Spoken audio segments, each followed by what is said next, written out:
Hey everyone, you're watching News Insights.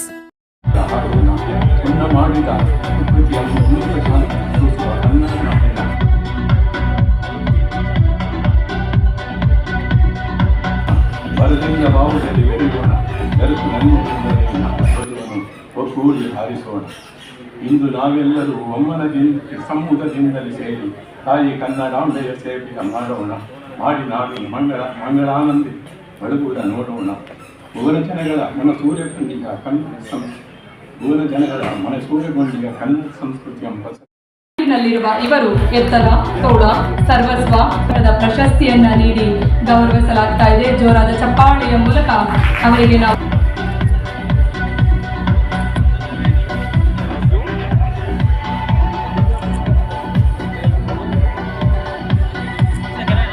ಅವರಿಗೂ ಸಹಿತ ಜೋರಾದ ಚಪ್ಪಾಳೆಯ ಮೂಲಕ ನಾವು ಅವರ ಸಾಧನೆಯ ಹಾದಿ ಇದೇ ರೀತಿಯಾಗಿ ಯಶಸ್ಸಿನ ಉತ್ತುಂಗವನ್ನ ಏರಲಿ ಅಂತ ಹೇಳಿ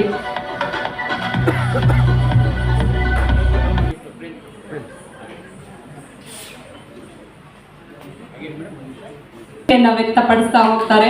ಅವರ ಈ ಸಾಧನೆಯನ್ನ ಕಂಡು ವೈದ್ಯಕೀಯ ಕ್ಷೇತ್ರದಿಂದ 2025ನೇ ಸಾಲಿನ ರಾಜ್ಯ ಮಟ್ಟದ ಪ್ರಶಸ್ತಿಯನ್ನ ನೀಡಿ ಗೌರವಿಸಲಾಗ್ತಾ ಇದೆ. ಮತ್ತೊಮ್ಮೆ ಜೋರಾಮಠ್ ಗುರೂಜಿ ಅವರು ಅವರ ಈ ಸಾಧನೆಯ ಹಾದಿ ಮತ್ತಷ್ಟು ಉತ್ತುಂಗವನ್ನ ಏರಲಿ ಅಂತ ಹೇಳಿ ಕೇಳ್ತಾ ಜೋರಾದ ಚಪ್ಪಾಳೆಯ ಮೂಲಕ ಅವರಿಗೆ ನಾವು ಅಭಿನಂದಿಸೋಣ.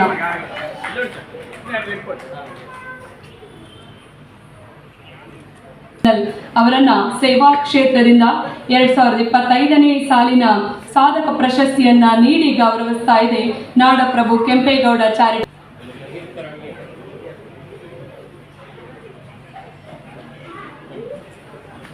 ಅದೇ ಕ್ಷೇತ್ರದಲ್ಲಿ ಅಂತಾರಾಷ್ಟ್ರೀಯ ಮಟ್ಟದಲ್ಲಿ ಹೆಸರುವಾಸಿಯಾದಂತಹ ಶ್ರೀಯುತ ವಿಕ್ರಮ್ ಅವರಿಗೆ 2025ನೇ ಸಾಲಿನ ಸಾಧಕ ಪ್ರಶಸ್ತಿಯನ್ನ ನೀಡಿ ಗೌರವಿಸಲಾಗ್ತಾ ಇದೆ. ಜೋರಾದ ಚಪ್ಪಾಳೆಯ ಮೂಲಕ ಅವರಿಗೂ ಸಹಿತ ನಾವು ಅಭಿನಂದನೆಯನ್ನ ಸೂಚಿಸೋಣ.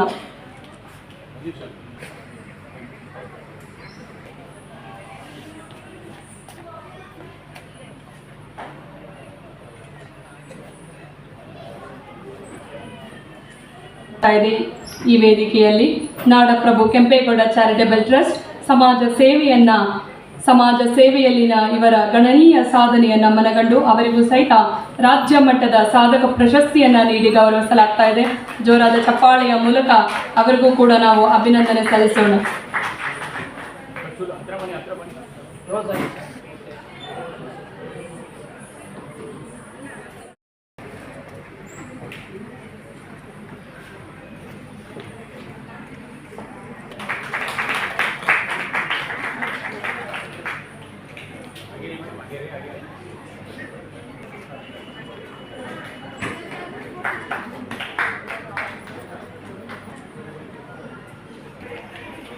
ಇಂದಿನ ಕಾರ್ಯಕ್ರಮದ ಮೆರುಗನ್ನ ಮತ್ತಷ್ಟು ಹೆಚ್ಚಿಸಿದಂತಹ ಮಕ್ಕಳು, ಅದರೊಂದಿಗೆ ತಂಡದ ರೂವಾರಿ ಕುಮಾರಿಯ ಮೂಲಕ ಅವರಿಗೆ ಅಭಿಮಾನ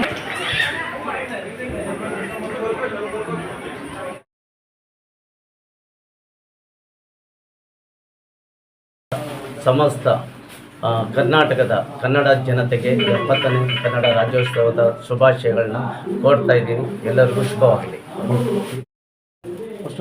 ಎಲ್ರಿಗೂ ನಮಸ್ಕಾರ. ನನ್ನ ಹೆಸರು ಡಾಕ್ಟರ್ CJD ಮೂರ್ತಿ, ನಾಡಪ್ರಭು ಕೆಂಪೇಗೌಡ ಚಾರಿಟಬಲ್ ಟ್ರಸ್ಟಿನ ಅಧ್ಯಕ್ಷರು. ನಮ್ಮ ಸಂಸ್ಥೆ 4 ವರ್ಷಗಳಿಂದ ಜನಪರವಾದಂಥ ಕೆಲಸಗಳನ್ನು ನಿರಂತರವಾಗಿ ಮಾಡಿಕೊಂಡು ಬರ್ತಾ ಇದೆ. ಇಲ್ಲಿ ತನಕ 6,000 ಬಡ ಜನರ ವೈದ್ಯಕೀಯ ಸೇವೆಯನ್ನು ನಮ್ಮ ಸಂಸ್ಥೆ ಕಡೆಯಿಂದ ಆಗಿದೆ. ಹಾಗೆ ಬಡ ಮಕ್ಕಳಿಗೆ ಇಲ್ಲಿಯ ತನಕ 5,000 ನೋಟ್ಬುಕ್ಗಳನ್ನು ಉಚಿತವಾಗಿ ಕೊಟ್ಟಿದ್ದೀವಿ. ಹಾಗೆ ರಾಜ್ಯ ಮಟ್ಟದ ಕವಿಗೋಷ್ಠಿಯನ್ನು ಹಾಗೆ ರಾಜ್ಯ ಮಟ್ಟದ ಪ್ರಶಸ್ತಿಗಳನ್ನು ನೀಡಿಕೊಂಡು ನಿರಂತರವಾಗಿ ಬಂದಿರುವಂಥದ್ದು ನಮ್ಮ ಕೆಂಪೇಗೌಡ ಚಾರಿಟಬಲ್ ಟ್ರಸ್ಟ್ ಸಂಸ್ಥೆ. ಅದು ಯಾವುದೇ ಜಾತಿಗೆ ಸೀಮಿತವಾದಂಥ ಸಂಸ್ಥೆ ಅಲ್ಲ, ಯಾವುದೇ ಧರ್ಮಕ್ಕೆ ಸೀಮಿತವಾದಂಥ ಸಂಸ್ಥೆ ಅಲ್ಲ. ಅದು ಸೇವೆಯೇ ಧರ್ಮ ಅಂತ ತತ್ವವನ್ನು ಒಳಗೊಂಡು ನಿರಂತರವಾಗಿ ಗ್ರಾಮೀಣ ಪ್ರದೇಶದಲ್ಲಿ ಹೆಚ್ಚಿಗೆ ತನ್ನ ಕೆಲಸಗಳನ್ನು ನಿರಂತರವಾಗಿ ನಡೆಸ್ಕೊಂಡು ಬರ್ತಾ ಇದೆ. ಹಾಗೆ ಇದೇ ಕೆಂಪೇಗೌಡರ ಆಶಯವನ್ನು ಇಟ್ಕೊಂಡು ನಾವು ಇನ್ನು ಮುಂದೆ ಇದೇ ರೀತಿ ನಿರಂತರವಾಗಿ ಹಲವಾರು ಜನಪರವಾದಂಥ ಕೆಲಸಗಳನ್ನು ಮುಂದುವರಿಸ್ಕೊಂಡು ನಾವು ನಿರಂತರವಾಗಿ ಹೋಗ್ತಾ ಇದ್ದೀವಿ ಅಂತ. ಇಷ್ಟು ಹೇಳಿ ಇವತ್ತು ನಮ್ಮ ರಾಜ್ಯ ಮಟ್ಟದ ಕವಿಗೋಷ್ಠಿಯನ್ನು ಆಯೋಜನೆ ಮಾಡಿದ್ದೀವಿ ನಮ್ಮ ಚಾರಿಟಬಲ್ ಟ್ರಸ್ಟ್ ವತಿಯಿಂದ. ಹಾಗೆ 9 ಜನರಿಗೆ ಅಂತ ರಾಜ್ಯ ಮಟ್ಟದ ಪ್ರಶಸ್ತಿಯನ್ನು ನೀಡ್ತಾ ಇದ್ದೀರಿ. ಆ 9 ಜನರು ಕೂಡ ಈ ಸಮಾಜದಲ್ಲಿ ಜನಪರವಾಗಿ ಕೆಲಸ ಮಾಡಿರೋಂಥ ವ್ಯಕ್ತಿಗಳನ್ನೇ ನಾವು ಆಯ್ಕೆ ಮಾಡಿಕೊಂಡು ಗುರುತಿಸಿ ಅವರನ್ನು ಈ ವೇದಿಕೆ ಮೇಲೆ ಕರ್ಕೊಂಡ್ಬಂದು ಕೂರಿಸಿ ಅವರಿಗೆ ಒಂದು ಗೌರವವನ್ನು ಸಲ್ಲಿಸ್ತಾ ಇದೆ. ಹಾಗಾಗಿ ನನಗೆ ಖುಷಿ ಆಗ್ತಿದೆ ಇಷ್ಟೆಲ್ಲ ನಿಮ್ಮ ಮುಂದೆ ಹೇಳ್ಕೊಳ್ಳೋಕ್ಕೆ ಭಾಳ ಖುಷಿ ಆಗ್ತಿದೆ. ಹಾಗಾಗಿ ನಮ್ಮ ಕೆಂಪೇಗೌಡ ಟ್ರಸ್ಟ್ ಮತ್ತೊಮ್ಮೆ ಹೇಳ್ತಾ ಇದ್ದೀನಿ, ಇದು ಯಾವುದೇ ಜಾತಿ ಧರ್ಮಕ್ಕೆ ಸೀಮಿತವಾಗಿಲ್ಲ, ಸೇವೆಯೇ ಧರ್ಮ ಅಂತ ನಿರಂತರವಾಗಿ ಆ ತತ್ವವನ್ನು ಪಾಲಿಸ್ಕೊಂಡು ಬರ್ತಾ ಇದೆ. ಮತ್ತೊಮ್ಮೆ ಎಲ್ಲರಿಗೂ ಧನ್ಯವಾದಗಳು.